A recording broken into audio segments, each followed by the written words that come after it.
रामगढ़ के जंगल में एक टुनटुनी नाम की चिड़िया रहती थी। वह एक दिन घर के बाहर बैठकर ठंडी ठंडी हवा खा रही थी। तभी वहाँ पर एक टुनी नाम की चिड़िया आती है और साथ में दो सहेलियाँ भी आती है।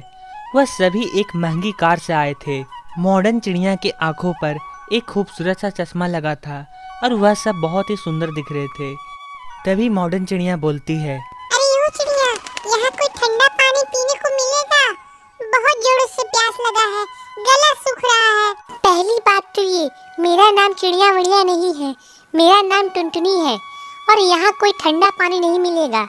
अगर तुम्हें पानी पीना है तो रुको, मैं अपने घड़े का पानी तुम्हारे लिए लाती हूँ। ऐसा कहकर टुनटुनी चिड़िया घर के अंदर घड़े का पानी लाने चली जाती है।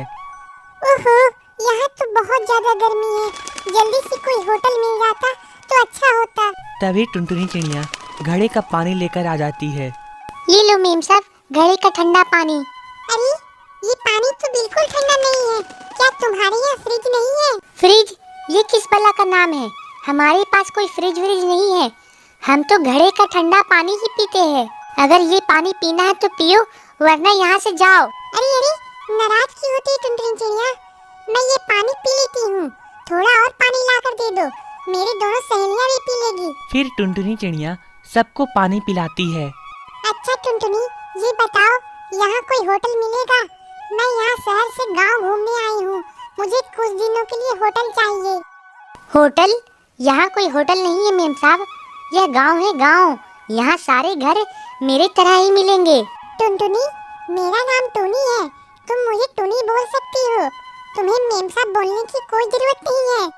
अच्छा टुनटुनी, तुम मुझे अपने गांव में अपने जैसा ही घर दिला दो, इसके बदले मैं तुम्हें बहुत सारा पैसा दूंगी।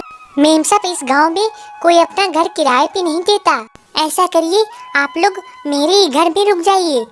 तुम सही कह रही हो टुनटुनी, अब हम तुम्हारे घर में ही रुकेंगे। मीठी कौवी और तोती, अब जाओ और गाड़ी से सारा सामान ले आओ। अब हम 2 दिनों के लिए टुनटुनी के घर में ही रुकेंगे।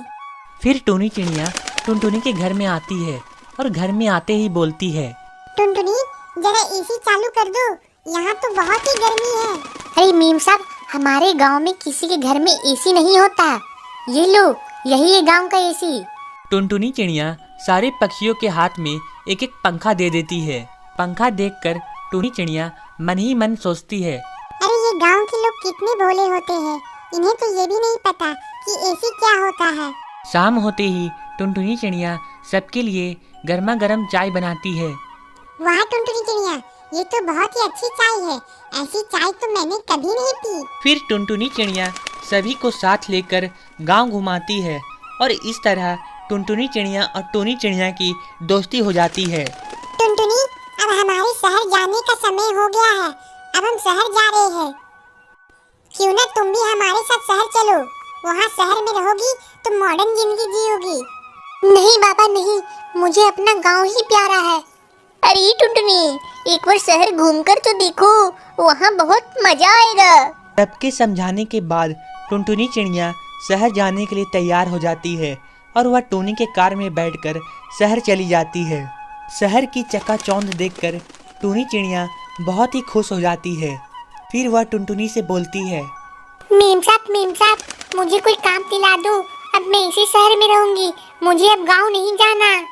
फिर टुनी चिड़िया टुनटुनी चिड़िया को अपनी कंपनी में काम दे देती है और फिर टुनटुनी खुशी खुशी शहर में रहने लगती है। अब मेरे पास पैसे कहाँ से आएंगे?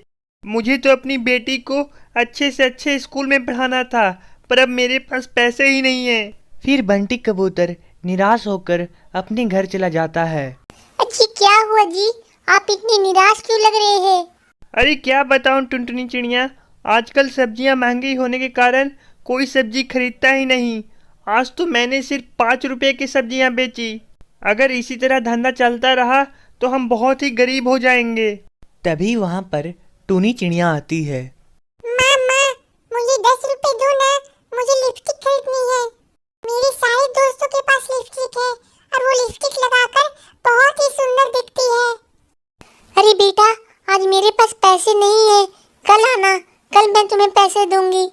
हे भगवान, एक तो हमारे पास पैसे नहीं है और टूनी चिड़िया लिपस्टिक के लिए पैसे मांग रही है। अब हम कहाँ से लाएंगे पैसे? तभी बंटी कबूतर को एक आइडिया आता है। अरे टूनी की माँ, क्यों ना हम लोग लिपस्टिक की खेती करें? मैंने सुना है आजकल के बच्चे लिपस्टिक बहुत ज़्यादा लगाते हैं। क्यों ना हम उन लिपस्टिक की खेती करें और पैसे कमाएं? हाँ हाँ, हम लोग लिपस्टिक की खेती करते हैं और वैसे भी आजकल के बच्चे लिपस्टिक बहुत ज़्यादा लगाते हैं। हमारी लिपस्टिक तो तुरंत बिक जाएगी। फिर बंटी कबूतर बाजार जाकर लिपस्टिक का बीज खरीद लाता है।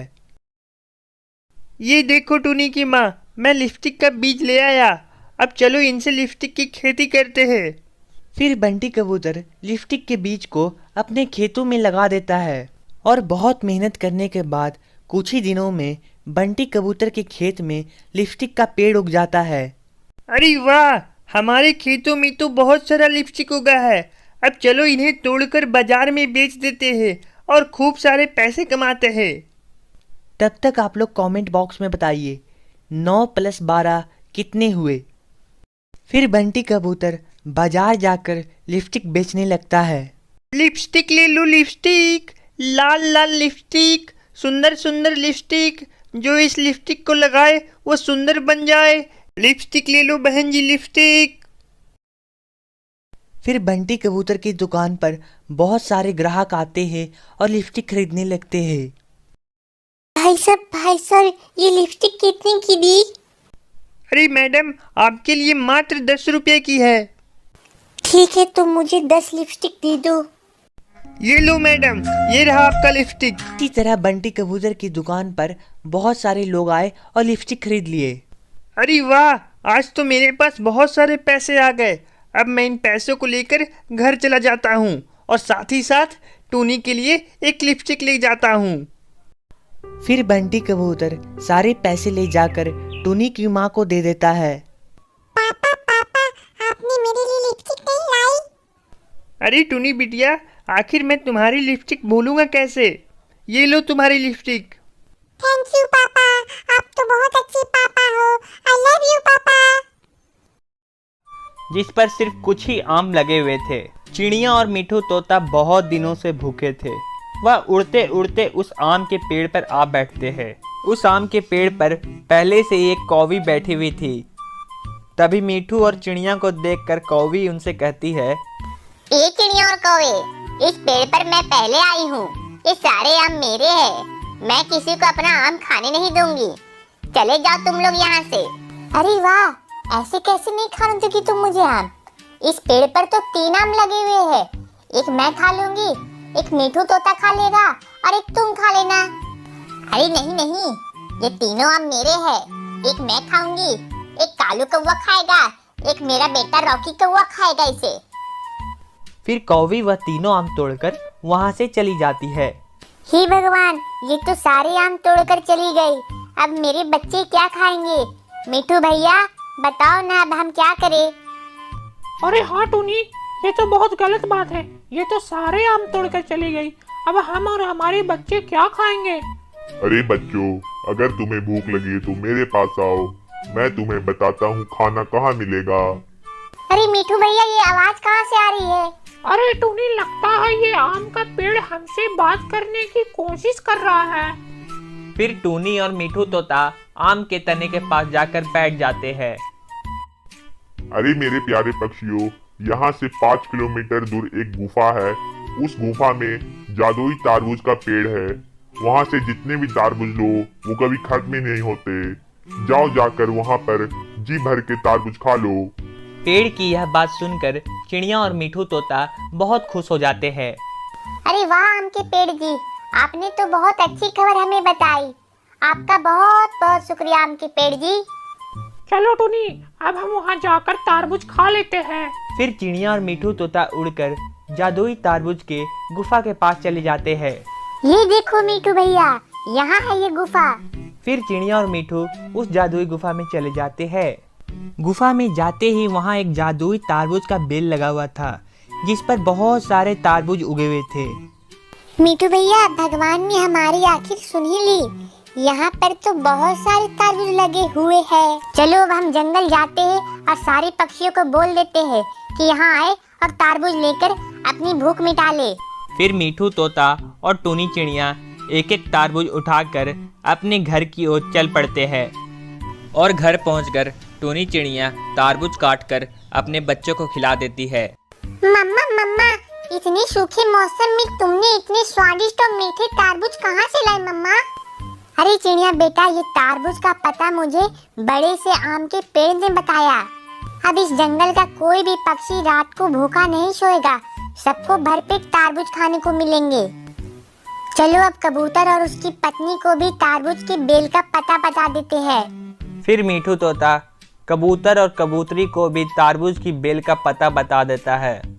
फिर तो हम कल ही जाएंगे और अपना भोजन ले आएंगे। और दूसरी तरफ कौवी भी बैठकर अपने परिवार के साथ आम खा रही थी। अजी पता है जी, जब मैं आम तोड़ रही थी तब वहाँ पर मीठू तोता और टूनी चिड़िया भी आई थी। तो फिर तुमने उन्हें मारकर भगा क्यों नहीं दिया? नहीं नहीं जी, मैंने उन्हें मारा नहीं, सिर्फ सारे आम तोड़कर चली आई। अरे कौवी, अब हमें भोजन कहाँ से मिलेगा? आम के बड़े पेड़ से तो सारे आम खत्म हो गए हैं। अजी मेरे पास एक तरकीब है, कल मैं दूसरे पक्षियों के पीछे पीछे जाऊंगी, जहाँ से उन्हें खाना मिलेगा मैं वहाँ से ही खाना ले लूंगी। अगली सुबह सारे पक्षी पीपल के पेड़ के नीचे बैठ जाते हैं। कोई भी पक्षी उन दुष्ट कौवों को जादुई तरबूज का पता नहीं बताएगा। अगर उन्हें पता चल गया तो वो वहाँ भी उल्टे फुल्टे काम करेंगे। फिर सारे पक्षियाँ वहाँ से उड़कर गुफा की ओर चले जाते हैं। वहीं पर कौवा और कौवी भी पेड़ के पीछे छुपकर पक्षियों की सारी बातें सुन रहे थे।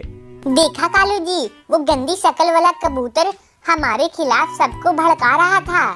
हाँ हाँ कौवी, और साथ में वो मीठू तोता भी बड़ी बड़ी बातें कर रहा था। चलो अब हम उनके पीछे पीछे चलते हैं और देखते हैं वो कहाँ जा रहे हैं। यह कहकर दुष्ट कौवा और कौवी दूसरे पक्षियों के पीछे पीछे उड़ते हैं। टूनी, अब जब तक बरसात नहीं होती हमें यहीं से भोजन मिलता रहेगा। हाँ हाँ कबूतरी बहन, चलो अब इन मीठे तरबूजों को लेकर चलते हैं, वरना अगर कौवा और कौवी ने हमें देख लिया तो ये सारा तरबूज वो खा जाएंगे। फिर सारे पक्षी अपना अपना तरबूज तोड़ते हैं और अपनी घर की ओर चले जाते हैं। और जैसे ही सारे पक्षियाँ अपना खाना लेकर जाते हैं, उस गुफा में कौवा और कौवी पहुँच जाते हैं। कौवी, ये देखो, हमें तो खजाना मिल गया। देखो इसमें कितने बड़े बड़े तरबूज लगे हैं। अरे हाँ हाँ कौवी, चलो अब इन सारे तरबूजों को लेकर चलते हैं और सारे तरबूज हम खा लेंगे और जंगल के सारे पक्षी फिर भूखे मरेंगे। हाँ हाँ कौवी, चलो अब तुम इन तरबूजों को तोड़ो, फिर मैं इन्हें अपनी बोरी में भर लेता हूँ।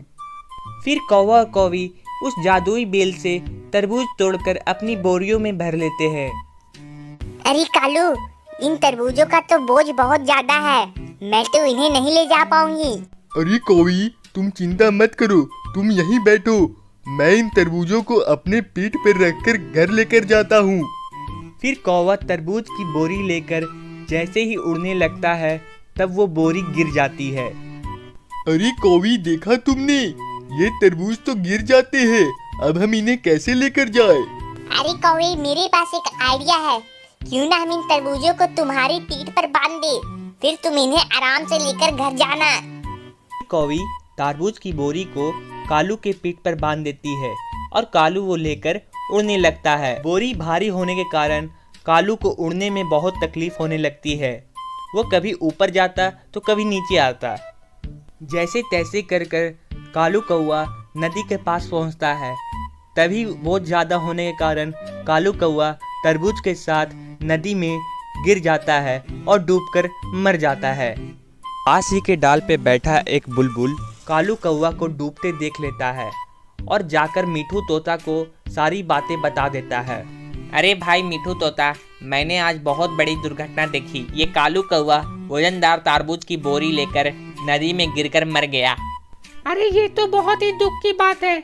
चलो अब इस बात को हम कालू की पत्नी कौवी को बता देते हैं। यह कहकर मीठू तोता गुफा की ओर जाता है और कौवी से सारी बातें कह देता है। अरे कौवी, ये देखो क्या हुआ।